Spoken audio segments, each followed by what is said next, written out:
Hello students, welcome to IFAS mathematics channel. मैं शिवांगी तायल और आज हम डिस्कस करने वाले हैं रिंग थियरी। जैसे आप सभी जानते हैं कि CSIR नेट मैथमेटिक्स में रिंग थियरी काफ़ी इंपॉर्टेंट टॉपिक होता है और रिंग थियरी में जो सारी डेफिनेशंस होती हैं वो इंटरलिंक्ड होती हैं, करेक्ट। और कुछ ऐसी टर्म्स होती हैं जो सभी डेफिनेशन में आती हैं। तो जो आज हम डिस्कस करने वाले हैं वो वही 3 ऐसी टर्म्स हैं जो आपकी हर डेफिनेशन में मिलेगी, ठीक है। और आपको ये भी थोड़ी प्रॉब्लम रहती है कि ये हमारा ये होगा या नहीं होगा, तो हम आज उसकी ट्रिक भी डिस्कस करेंगे, ठीक है। तो हम बढ़ते हैं अपना फर्स्ट डेफिनेशन की तरफ कि हमारी फर्स्ट वो टर्म क्या है जो रिंग थियरी में काफ़ी इंपॉर्टेंट है और जो सभी डेफिनेशन में यूज होती है। फर्स्ट है zero divisors, second integral domain and third is field, ठीक है। जो ये तीनों है इनकी डेफिनेशन सबको क्लियर होती है, पर हमें काफ़ी टाइम लगता है वो ऐसे नंबर्स फाइंड करना कि जिससे हमें पता चल पाए कि ये जीरो डिवाइजर होगा या इंटीग्रल डोमेन होगा या फील्ड होगा। ओके, तो पहले हम इनकी डेफिनेशंस देखते हैं। डेफिनेशंस के बाद हम देखते हैं कि कैसे हम इनको शॉर्ट ट्रिक से पहचान सकते हैं कि ये हमारा जीरो डिवाइजर होगा या इंटीग्रल डोमेन होगा या फील्ड होगा, ठीक है। अब आपको पता है कि जीरो डिवाइजर एक वर्ड से भी बोल रहा है कि जीरो कहीं ना कहीं आएगी, ठीक है ना। जीरो कहीं ना कहीं आएगी का मतलब है कि इस डेफिनेशन में कहीं तो हमें जीरो मिलेगी ही मिलेगी। यहाँ पर जीरो डिवाइजर का डेफिनेशन है R is commutative ring. A non-zero element A belongs to R is said to be zero divisor if there exists non-zero element B belongs to R such that A dot B is equals to 0. अगर हमारा कोई भी A not equals to 0 है और उस ring में belong कर रहा है और एक और नंबर ऐसा मिल जाता है जो नॉट इक्वल्स टू 0 है और उस रिंग में बिलोंग कर रहा है और इन दोनों का हम अगर प्रोडक्ट करते हैं वो 0 मिल जाता है हमें, तो हम बोलते हैं कि वो रिंग में जीरो डिवाइजर्स हैं, ठीक है। एग्जाम्पल देख लेते हैं Z18, ठीक है। 18 में हमारे क्या क्या Z18 में क्या क्या नंबर बिलोंग करेंगे, 0 से 1 अप टू 17। आपको Zn की डेफिनेशन तो पता होगा ना कि Zn integers modulo n, correct. और Z यहाँ पे आप देखो कि 18 को हम कैसे डिवाइड कर सकते हैं, 2, 9 और 2, करेक्ट। तो 9 भी हमारा बिलोंग कर रहा है Z18 में, 2 भी हमारा बिलोंग कर रहा है Z18 में, और मैं इन दोनों का प्रोडक्ट करती हूँ तो मुझे मिलेगा 18 एंड 18 मॉडुलो 18 कितना होगा, 0। तो हमारा क्या हुआ, Z18 हैज जीरो डिवाइजर। ये हमारा जीरो डिवाइजर की डेफिनेशन हुई, ठीक है। नेक्स्ट देखते हैं इंटीग्रल डोमेन। इंटीग्रल डोमेन एकदम ऑपोजिट होती है जीरो डिवाइजर की। वहां पे हमें क्या था कि इज इक्वल्स टू 0 होना चाहिए, यहाँ पे होगा नॉट इक्वल्स टू 0, ठीक है। यहाँ पर भी यही है, commutative ring with unity is said to be integral domain if 0 is not belongs to A, B is also not belongs to 0, okay.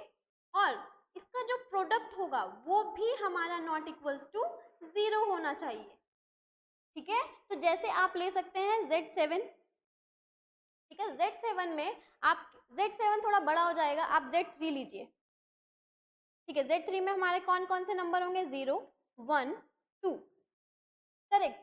अब यहाँ पे है नॉन जीरो एलिमेंट लेना है हमें, ठीक है। तो हम ये तो कंसिडर करेंगे ही नहीं, हमें कंसिडर क्या करना है, 1 एक एलिमेंट हो गया जो Z3 में बिलोंग कर रहा है, एक 2 एक एलिमेंट हो गया जो Z3 में बिलोंग कर रहा है, और मैं इन दोनों का प्रोडक्ट करती हूँ, 1.2 is equals to 2 and 2 modulo 3 is equals to 2। तो ये क्या हुआ, इज नॉट इक्वल्स टू 0 हुआ ना, तो इज नॉट इक्वल्स टू 0, तो Z3 हमारा क्या हो जाएगा, इंटीग्रल डोमेन हो जाएगा, करेक्ट। नेक्स्ट हम देखते हैं, नेक्स्ट डेफिनेशन है हमारी फील्ड, ठीक है। फील्ड की डेफिनेशन में तो इंटीग्रल डोमेन वर्ड ही आ गया है। An integral domain is said to be field if each non zero element of F has multiplicative inverse. कि सारे जो भी नॉन जीरो एलिमेंट्स हैं उनके मल्टीप्लिकेटिव इनवर्स एग्जिस्ट करने चाहिए, ठीक है। अब आपको ये भी पता है कि अगर नॉट इंटीग्रल डोमेन है, मतलब नॉट हमारा इंटीग्रल डोमेन है, इम्प्लाइज नॉट फील्ड, करेक्ट। तो क्या होगा कि अगर कोई हमारा कोई भी जो रिंग दिया हुआ है वो अगर इंटीग्रल डोमेन नहीं है तो वो फील्ड भी नहीं होगा, ठीक है। पर आपको ये भी पता है कि अगर कोई हमारा इंटीग्रल डोमेन होता है तो वो फील्ड हो, ये भी ज़रूरी नहीं है। जैसे z है हमारा एग्जांपल कि z हमारा इंटीग्रल डोमेन है पर फील्ड नहीं है। ये if and only if condition कब होती है? जब फाइनाइट फील्ड होता है, ठीक है ना। ये मैं थोड़ा आपको मेमोराइज करा रही हूँ कि अगर आप भूल गए हैं तो आपको याद आ जाएगा सब कुछ। अब मेन प्रॉब्लम क्या आती है यहाँ पर? आप इजीली जैसे set of irrational number, set of rational number, complex number, real number, इनको फाइंड कर सकते हैं कि वो हमारे जीरो डिवाइजर हैं या इंटीग्रल डोमेन है या फील्ड है।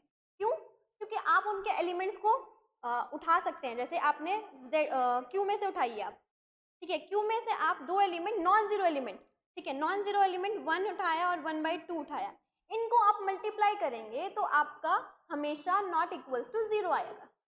तो जो ये सब होते हैं हमारे set of rational number, set of integer, set of real number, set of complex number, ये सब हमारे इंटीग्रल डोमेन होते हैं, जीरो डिवाइजर्स नहीं होते हैं, क्योंकि इसमें कोई भी ऐसा एलिमेंट नहीं मिलता है नॉन जीरो एलिमेंट जिनको प्रोडक्ट करने से हमें 0 मिले। ठीक है, तो प्रॉब्लम कहाँ आती है? हमारा जो क्वेश्चन है कि हम कैसे फाइंड करेंगे कि हमारा कौन सा जीरो डिवाइजर्स है, कौन सा इंटीग्रल डोमेन है और कौन सा फील्ड है, किसमें? Zn में और Zn आयोटा में, इंटीजर्स मॉडुलो n और Gaussian integer modulo n। Problem हमारी यहाँ पर आती है। तो हमारा जो क्वेश्चन आता है वो आता है हाउ टू फाइंड, हम कैसे डिफ्रेंशिएट करेंगे कि ये हमारा इंटीग्रल डोमेन है और ये हमारा जीरो डिवाइजर है। ठीक है, तो अब जो हमारी ट्रिक आने वाली है वो देखिए वो क्या है। फॉर Zn क्या होता है? Integer modulo n।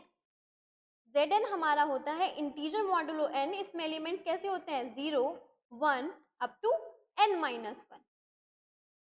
करेक्ट। अब जीरो डिवाइजर, ठीक है, अब हमें बताना है कि कौन से हमारे Zn जीरो डिवाइजर होते हैं और कौन से हमारे नहीं होते हैं।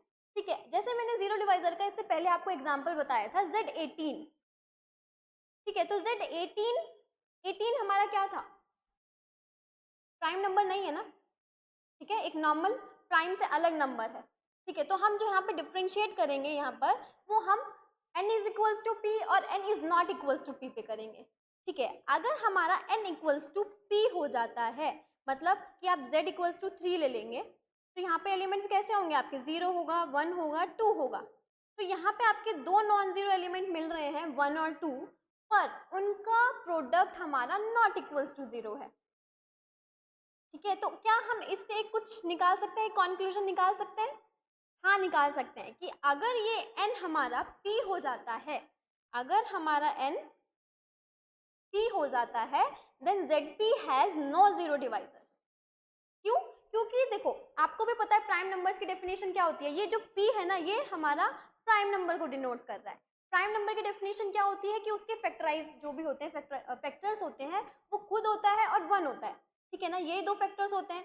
अब यहाँ पर हमें ऐसे दो एलिमेंट्स मिलेंगे ही नहीं जिनका प्रोडक्ट करने से हमें 0 मिले। जैसे Z18 था, Z18 को हम कैसे कैसे तोड़कर 18 बना सकते हैं। 9, 2 दो एलिमेंट, 6, 3 ऐसे करके हम फैक्टराइज कर सकते हैं उनको। पर आप Z7 को और कैसे तोड़ सकते हैं? नहीं तोड़ सकते, ऐसे आपको दो एलिमेंट मिलेंगे ही नहीं। ठीक है ना, तो हमारी जो इसमें ट्रिक आई है वो ये है कि अगर n इक्वल्स टू p है, then Zp has no zero divisors, और अगर n is not equals to p है, then Zn has zero divisor. अगर नॉट इक्वल्स टू p होगा तो ये तो ऑब्वियस सी बात है ना कि हम उसको ब्रेक कर सकते हैं उसके फैक्टर्स में, और वो एलिमेंट उसमें बिलोंग भी करेंगे। और अगर हम उन दोनों का प्रोडक्ट करते हैं, जैसे 18 है, Z18 का ही था, हमने 9 लिया एक एलिमेंट, एक 2 लिया, उनको प्रोडक्ट किया तो 18 बन गया। 18 मॉडुलो 18 कितना होता है? 0 होता है। तो क्या होगा? जीरो डिवाइजर होगा उसमें। ठीक है, तो ये तो हुई हमारी बात जीरो डिवाइजर्स। अब मैंने बोला था कि जीरो डिवाइजर और इंटीग्रल डोमेन एकदम ऑपोजिट होते हैं, कि जीरो डिवाइजर में हमारा a dot B equals to 0 होता है, पर इंटीग्रल डोमेन में हमारा a dot B is not equals to 0 होता है।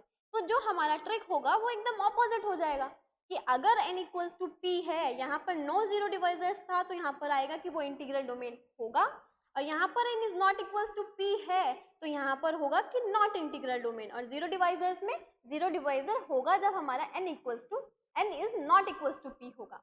अब इंटीग्रल डोमेन में तो आपको ऑब्वियस पता चल रहा है ना कि यहाँ पे क्या है कि दो ऐसे नॉन जीरो एलिमेंट हमें लेने हैं जिनका प्रोडक्ट करने पर हमें नॉट इक्वल्स टू 0 मिले। ठीक है, वो कब मिल सकता है? जब हमारा n is equals to p होगा, मतलब उसके फैक्टराइज नहीं हो पाएंगे, हमें ऐसे दो एलिमेंट नहीं मिलेंगे जिनका प्रोडक्ट करने से हमें 0 मिले। तो ये हमारी हो गई है इंटीग्रल डोमेन। ओके, अब फील्ड की, अब मैंने आपको फील्ड का क्या बताया था कि not integral domain implies not field. तो जो ये वाली है, जैसे ये वाली कंडीशन है आपकी नॉट इंटीग्रल डोमेन, अगर हमारा n is not equals to p पे आ रहा है कि zn is not integral domain, correct, तो ये नॉट, ये इम्प्लाई क्या कर रहा है, नॉट फील्ड, कि अगर हमारा n is not equals to p हो रहा है तो zn हमारा नॉट इंटीग्रल डोमेन है, इम्प्लाइज नॉट फील्ड। तो ये तो कंडीशन हमने कैंसिल ही हो गई फील्ड के लिए, तो सिर्फ बचेगी कौन सी, ये वाली कंडीशन बचेगी। और हमने क्या पढ़ा हुआ है कि फाइनाइट में जो इंटीग्रल डोमेन होता है वो फील्ड भी होता है, ठीक है। तो ये हो गया हमारा ZP, हमारा फाइनाइट फील्ड है। तो क्या होगा, Zn is field if and only if n is equals to p, correct. तो ये हमारा था फॉर Zn। फॉर Zn के लिए आपकी एक ट्रिक, क्योंकि अभी जैसे आपको ये मैं बहुत छोटे छोटे नंबर से बता रही हूँ, Z3, Z5 जिनके आप नंबर्स लिख सकते हैं, पर अगर आपका कोई आ जाए Z100 या फिर कोई बड़ा प्राइम नंबर आ जाए, तो उनको आपको देखना पड़ेगा ना कि उनके नंबर्स मल्टीप्लाई करके। तो ये इसका ट्रिक है कि अगर इक्वल्स टू p है जीरो डिवाइजर्स में तो no zero divisors, n is not equals to p है तो Zn हैज जीरो डिवाइजर्स, और इंटीग्रल डोमेन में ऑपोजिट हो जाएगा, ठीक है। नेक्स्ट देखते हैं हमारा, नेक्स्ट है गॉसियन इंटीजर्स मॉडुलो n। इसको हम लिखते कैसे हैं पहले आप ये देख लीजिए। Zn आयोटा को हम रिप्रेजेंट कैसे करते हैं, यहाँ के एलिमेंट्स कैसे होते हैं, a प्लस आयोटा b, और a b कहाँ से आता है हमारा, इस Zn से आता है। ये हमारा होता है गॉसियन इंटीजर मॉडुलो n। अब जो मेन पॉइंट आता है वो आता है कि हम कैसे डिफरेंशिएट करेंगे जीरो डिवाइजर्स, इंटीग्रल डोमेन और फील्ड में, ठीक है। मैं थोड़े से आपको एग्जांपल लेके बताती हूँ कि प्रॉब्लम कहाँ आती है, कि किस लिए ये ट्रिक बनाई गई है, ठीक है। जैसे आप Z3 आयोटा ले सकते हैं और Z5 आयोटा ले सकते हैं, ठीक है। Z3 आयोटा लेंगे आप और Z5 आयोटा में ये भी हमारा प्राइम नंबर है और ये भी हमारा प्राइम नंबर है, करेक्ट। अब इसमें मुझे क्या, मैं ऐसा कोई एलिमेंट बना सकती हूँ, ऐसे दो एलिमेंट्स ढूंढ सकती हूँ कि जिनका प्रोडक्ट करने पर मुझे 0 मिले, क्या ऐसा मिलेगा? देखो इसमें तो हमें मिल जाएगा, जैसे 1 plus 2 iota, 1 plus 2 iota Z5 iota में बिलोंग करेगा, ठीक है। तो मेरा एक एलिमेंट ये मिल गया, एक एलिमेंट इसी का नेगेटिव ले लो, मतलब कॉन्जुगेट ले लो, 1 माइनस 2 आयोटा, ठीक है ना। माइनस वाला पता होगा ना आपको कि माइनस आर इज हमारा modulo n minus R modulo n के इक्वल होता है, congruent to n minus R modulo n के, ठीक है ना। तो यहाँ पे हमारा -2 है और n हमारा ये है, तो कितना हो जाएगा 1 प्लस 2 आयोटा 1 प्लस 3 आयोटा। इसको आप मल्टीप्लाई करेंगे तो आपका कितना बनेगा, 1 plus 2 iota plus 3 iota plus 6 iota square, that will be 5 iota minus 5, 5 iota modulo 5 कितना हो जाएगा 0, 5 मॉडुलो 5 0, तो कितना बन गया ये 0, मतलब हमें Z5 आयोटा में ऐसे दो एलिमेंट मिल गए कि जिनका प्रोडक्ट करने पर हमें 0 मिल रहा है। पर ऑपोजिट में देखो Z3 आयोटा है, ये भी तो हमारा प्राइम है ना, इसमें हमें ऐसे नंबर्स ही नहीं मिल रहे हैं कि जिनका हम प्रोडक्ट करें और हमें 0 मिल जाए। तो मतलब कुछ ना कुछ है कि P में भी अब हमें दो केस बनाने पड़ेंगे। जैसे पहले वाले में था कि पहले वाले में एक इक्वल्स टू P था और एक is not equals to P था, पर यहाँ पर इक्वल्स टू P में भी दो केस बन रहे हैं, ठीक है ना। अब जीरो डिवाइजर में अगर हमारा n is not equals to P हो जाए, जैसे कि आप ले लो Z8 आयोटा ले लिया आपने, ठीक है, तो ये तो नॉर्मली हमारा जैसे Z8 है वैसे करेगा ना रिएक्ट। देखो Z8 में हमारा 4 भी बिलोंग करेगा Z8 आयोटा में, 2 भी बिलोंग करेगा Z8 आयोटा में, करेगा ना। और इन दोनों को प्रोडक्ट करेंगे तो आपका 8 भी बिलोंग करेगा Z8 आयोटा में, Z8 4 हमारा बिलोंग कर रहा है Z8 आयोटा में, 2 हमारा बिलोंग कर रहा है Z8 आयोटा में। जब आप इनका प्रोडक्ट करेंगे तो आपका क्या बन रहा है, 4 product 2 is equals to 8 and 8 क्या होगा under modulo 8, is equals to 0 होगा। करेक्ट। तो ये हमारा क्या हो गया, जीरो डिवाइजर हो गया। मतलब क्या निकल रहा है यहाँ पे कि अगर n is not equals to p है तो पक्का उसमें जीरो डिवाइजर है। पर p के केस में हमारे केसेस बनेंगे, तो हमारा जो फॉर्मूला निकलता है वो ये है, हमारा फॉर्मूला है कि अगर हमारा n is not equals to p है then zn iota has zero divisors. ये तो मैंने आपको z8 iota से दिखाया। अगर हमारा n इक्वल्स टू p है तो हमारे दो केस होंगे। वो दो केस क्या होंगे कि 4 अगर डिवाइड कर रहा होगा p माइनस 3 को then zp iota has no zero divisors. ठीक है ना। हमारा एग्जाम्पल क्या था, z5 iota देखो आप, z5 iota 4, p क्या है यहाँ पर 5, 5 माइनस 3 मतलब क्या हुआ 5 डिवाइड 2। ये तो पॉसिबल ही नहीं है, ये तो कॉन्ट्रडिक्शन आ गया ना। ठीक है, तो मतलब क्या हुआ, has zero divisors, 4 not divide 2, तो ये वाला केस बन गया वो कि zp iota has zero divisors, मतलब z5 iota has zero divisors. अगर मैं z3 iota लेती हूँ, क्या वो मेरा सेटिस्फाई कर रहा है इसको? हाँ बिल्कुल कर रहा है। यहाँ पर p कितना हो जाएगा, 3 minus 3 is equal to 4 divide 0, और 0 तो सबको डिवाइड करता है ना। तो क्या होगा यहाँ पर, क्या है कि अगर वो ऐसा डिवाइड कर रहा है उसको, तो zp iota has no zero divisors. और मैंने आपको z3 iota और z5 iota के एग्जाम्पल से बता भी दिया है कि हमें कैसे प्रॉब्लम क्या होगी। जैसे मैं तो अभी z3 iota और z5 iota बहुत छोटे छोटे नंबर ले रही हूँ, अगर मैं कोई बड़ा नंबर ले लेती हूँ जैसे z13 iota ले लेती हूँ, तो ऐसे दो नंबर्स फाइंड करना जिनका प्रोडक्ट हमें जीरो मिले वो बहुत डिफिकल्ट है। ठीक है, और आगे जब आप आगे चीजें पढ़ोगे, यूक्लिडियन डोमेन पढ़ोगे, पीआईडी पढ़ोगे, ईडी पढ़ोगे, उन सब में हमारा इंटीग्रल डोमेन और जीरो डिवाइजर्स का यूज होता है कि जो हमारा जीरो डिवाइजर होगा वो ये नहीं होगा, ये नहीं होगा। तो आपको ये डेफिनेशंस पता होनी चाहिए। ठीक है, तो यहाँ पर क्या आया कि अगर n is not equals to p then zn iota has zero divisors, if n is equals to p then if, ये दो केसेस बनेंगे, अगर डिवाइड करता है तो हैज नो जीरो डिवाइजर्स, अगर डिवाइड नहीं करता है तो हमारा जीरो डिवाइजर्स होंगे। ठीक है, अब हमारा इंटीग्रल डोमेन क्या होता है, ऑपोजिट होता है जीरो डिवाइजर के, तो डेफिनेशन एकदम ऑपोजिट हो जाएगी। यहाँ पर है कि हैज जीरो डिवाइजर्स, अगर n is not equals to p है तो क्या हो जाएगा, यहाँ पर नॉट आ जाएगा। बस मतलब क्या है कि आप एक के लिए एक बार माइंड में रखिए, मतलब या तो जीरो डिवाइजर के लिए रख लीजिए या फिर इंटीग्रल डोमेन के लिए रख लीजिए। ठीक है, तो दूसरे का उसका ऑपोजिट होगा। ठीक है, तो यहाँ पर क्या है कि zn iota is not integral domain. यहाँ पर क्या है कि अगर n इक्वल्स टू p है और 4 डिवाइड कर रहा है p माइनस 3 को, तो हैज नो जीरो डिवाइजर्स। तो सिमिलरली यहाँ पर क्या आ जाएगा, इज इंटीग्रल डोमेन, वो होगा। ठीक है, नेक्स्ट में अगर वो हमारा डिवाइड नहीं कर रहा है तो ऊपर में था कि हमारा जीरो डिवाइजर होगा, पर इंटीग्रल डोमेन में वो ऑपोजिट हो जाएगा। क्या होगा, अगर वो डिवाइड नहीं कर रहा है, 4 doesn't divide p minus 3 then zp iota is not integral domain, कि वो हमारा इंटीग्रल डोमेन नहीं होगा। ठीक है ना, एग्जाम्पल तो आप ले ही सकते हो ना, एग्जाम्पल ले लो आप z5 iota, क्योंकि इसमें हमारे दो ऐसे नंबर्स मिल रहे हैं जिनका प्रोडक्ट करने पर मुझे जीरो मिल रहा है, और ये मेरा सेटिस्फाई भी नहीं कर रहा है इस कंडीशन को, 4 नॉट डिवाइड p माइनस 3, है ना। देखो 4 5 माइनस 3 4 डिवाइड 2, क्या ये सही है? नहीं है, मतलब 4 डजंट डिवाइड 2, तो ये वाली कंडीशन आ गई ना। तो मतलब क्या होगा कि z5 iota is not integral domain.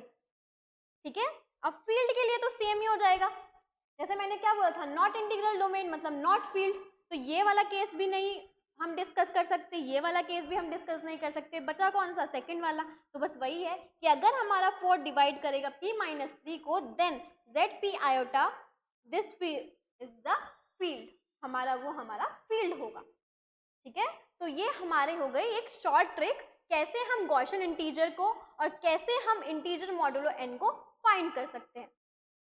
अब हम डिस्कस करते हैं एक प्रीवियस ईयर क्वेश्चन, कि प्रीवियस ईयर क्वेश्चन कितना इजी आया था, सिर्फ इस ट्रिक बेस्ड था।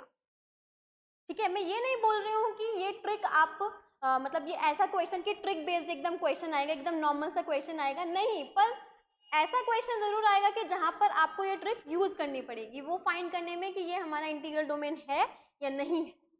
ठीक है, तो आप ये क्वेश्चन देखो, इस क्वेश्चन में बस आपको क्या करना है, यहाँ पे पूछा है कि इज इंटीग्रल डोमेन, और फील्ड कौन सा दिया हुआ है हमें, जेड एन आयोटा, ठीक है ना, जेड एन आयोटा दिया हुआ है, सॉरी फील्ड नहीं है, यहाँ पे जो दिया हुआ है सेट वो क्या है, जेड एन आयोटा दिया हुआ है, ठीक है ना।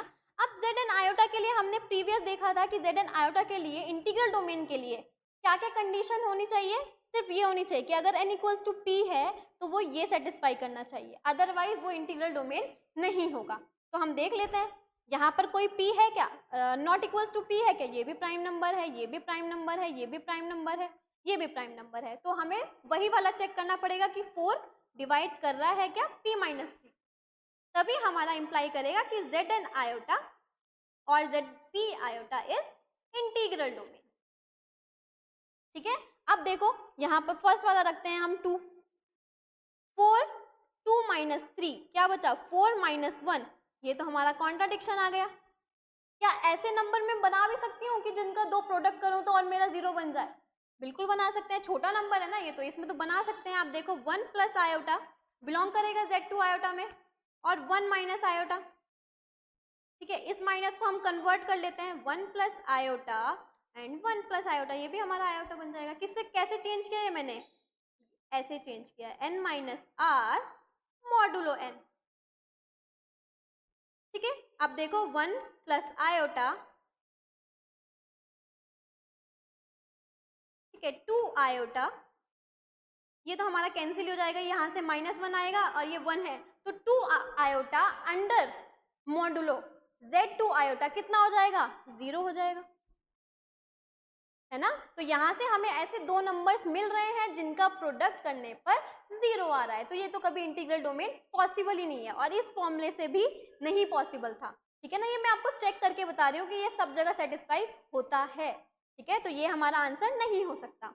सेकेंड देखो आप, सेकेंड है n इक्वल्स टू 13, तो 4 divide 13 minus 3 is equals to 4 divide 10, नहीं ये भी पॉसिबल नहीं है, तो ये भी हमारा इंटीग्रल डोमेन नहीं होगा। क्या हम ऐसे नंबर ढूंढ सकते हैं, ढूंढ सकते हैं, पर बहुत टाइम लगता है। जैसे इसका तो ये है 2 प्लस 3 आयोटा, 2 प्लस 3 आयोटा हमारा Z13 आयोटा में बिलोंग करेगा, और 2 माइनस 3 आयोटा भी बिलोंग करेगा, इनको प्रोडक्ट करेंगे आप तो आपका 0 मिलेगा, ठीक है।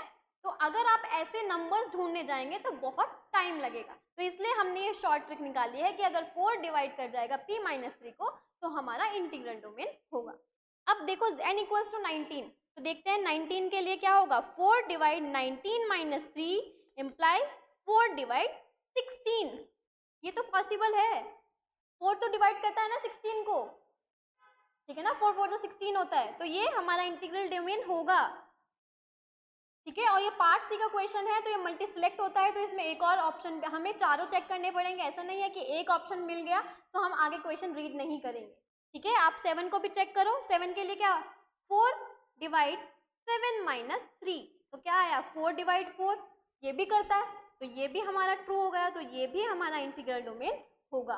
तो इस क्वेश्चन का हमारा जो सोल्यूशन आया है वो कौन कौन से ऑप्शन आए हैं, थर्ड एंड फोर्थ, ठीक है ना। किस फॉर्मूले से आए हैं, सिर्फ आपको चेक करना था कि 4 हमारा डिवाइड कर रहा है क्या p माइनस 3 को, तब हम डायरेक्ट बोल सकते हैं कि ZP iota is integral domain, ठीक है। तो ये काफी इजी ट्रिक थी, इससे आप काफी इजी से रिंग थ्योरी पढ़ सकते हैं और आगे जो और क्वेश्चंस आते हैं उनको भी सॉल्व कर सकते हैं। एक इक्वेशन हमारा जो एक स्टेटमेंट है, इंपॉर्टेंट पॉइंट है, वो ये भी है कि अगर हमारा R1 and R2 integral domain है, ठीक है ना, कोई भी है R1 और R2, देन उनका प्रोडक्ट कभी भी हमारा इंटीग्रल डोमेन नहीं होगा, ठीक है। अब मैं बताती हूँ क्यों नहीं होगा। देखो मैं कोई भी R1 और R2 ले लिया, जैसे Q एंड Z ले लिया, ये हमारा सेट ऑफ रैशनल नंबर है, ये सेट ऑफ इंटीजर्स है, ठीक है। ये हमारा Q भी इंटीग्रल डोमेन है और Z भी इंटीग्रल डोमेन है, इनका प्रोडक्ट ले लिया। अब देखो आप कि इसमें हमारा 1,0 बिलोंग करेगा, क्योंकि 1 हमारा यहाँ पे कैसे, जैसे Q क्रॉस Z को हम कैसे लिखते हैं, A B, where A belongs to Q and B belongs to Z, ऐसे होता है ना, करेक्ट। अब देखो यहाँ पे हमारा 1 बिलोंग्स 1 0 भी करेगा इसमें बिलोंग, QZ में एंड 0 1 भी करेगा बिलोंग। ठीक है, तो अब आप क्या कर रहे हैं, 1 0 और 0 1 को मल्टीप्लाई कर रहे हैं तो आपको 0 0 मिल रहा है। ठीक है, ये 0 0 मिल रहा है तो मतलब क्या हुआ कि ये हमारा इंटीग्रल डोमेन नहीं होगा। ठीक है ना, और ऐसे तो सब में मिलेंगे, 1 तो सब में मिलता है हमें, और इंटीग्रल डोमेन में तो डेफिनेशन में भी था कि यूनिटी होनी चाहिए, तो ये नंबर तो सब में बिलोंग करेगा 1 0 और 0 1। तो इसलिए ये पॉइंट है कि अगर R1 और R2 इंटीग्रल डोमेन है तो उनका प्रोडक्ट कभी भी इंटीग्रल डोमेन नहीं होगा। ठीक है, और सेम हमारा कॉन्सेप्ट लगता है जीरो डिवाइजर में। जब हम इंटीग्रल डोमेन थे वो, और इंटीग्रल R1 और R2 इंटीग्रल डोमेन थे, पर उनका प्रोडक्ट करने पर हमें इंटीग्रल डोमेन नहीं मिल रहे थे। यहाँ पर है कि जीरो डिवाइजर्स हैं तो उनका प्रोडक्ट करने पर जीरो डिवाइजर ही मिलेगा, क्योंकि उसमें भी तो हमारा 0 1 और 1 0 बिलोंग करेगा ना। ठीक है, जैसे आप एग्जाम्पल ले लो, एग्जाम्पल कुछ भी ले सकते हैं, R1 और R2, जैसे इसमें ले लिया मैंने Z4 इंटू Z6, तो इसमें भी मेरा 1 0 बिलोंग कर रहा है, 0 1 भी बिलोंग कर रहा है, और इनका प्रोडक्ट करती हूँ तो मुझे 0 0 मिल रहा है। तो कुछ भी हो, किसी का भी प्रोडक्ट, चाहे वो इंटीग्रल डोमेन हो, चाहे वो जीरो डिवाइजर हो, उनका प्रोडक्ट करने पर हमें जीरो डिवाइजर ही मिलता है, इंटीग्रल डोमेन नहीं मिलता है। ठीक है, तो जो आज का लेक्चर था वो मेनली आपको जीरो डिवाइजर्स, इंटीग्रल डोमेन और फील्ड, कि आप इनमें कंफ्यूज नहीं होना है आपको। नॉर्मली इस ट्रिक से क्वेश्चन काफी सॉल्व हो सकते हैं आपके, जो अब हमने 4 डिवाइड T-3 वाला कॉन्सेप्ट आज बताया है। ओके, सो आज के लिए इतना ही, मिलते हैं next time. Okay, thank you so much.